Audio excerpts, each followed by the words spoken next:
जय हिंद दोस्तों। हाल ही में आपने न्यूज़ सुनी होगी कि कैसे यूक्रेन ने रशिया पे अब तक का सबसे बड़ा ड्रोन अटैक किया और इस अटैक को रशियन टेरिटरी में लगभग 4000 किलोमीटर अंदर जाके रशियन एयरबेस को टारगेट किया गया।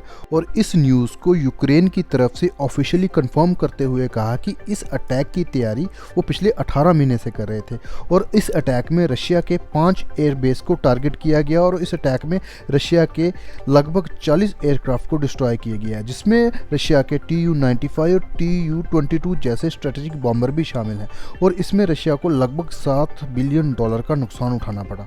और इस पूरे ऑपरेशन को यूक्रेन ने ऑपरेशन स्पाइडर नाम दिया है। देखो, जो यूक्रेन की तरफ से ऑपरेशन स्पाइडर चलाया गया, अब इस पूरे ऑपरेशन में सबसे ज़्यादा चौंकाने वाली बात यह है कि कैसे एक $500 से $800 वाले ड्रोन ने एक बिलियंस ऑफ डॉलर एयरक्राफ्ट को पल भर में डिस्ट्रॉय कर दिया। और इस अटैक से कई देशों को कुछ सीखने को मिल सकता है कि आने वाले समय में किसी भी तरह के वार में इन ड्रोन्स का रोल कितना इंपॉर्टेंट होगा।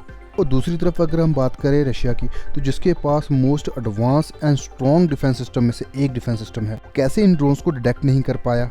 और जो देश अमेरिका के बाद सबसे शक्तिशाली देशों में आता है और उस देश पे एक छोटे से देश का हमला, क्या रशिया अपनी साख की लड़ाई में कुछ बड़ा करेगा, तो आने वाला समय ही बताएगा।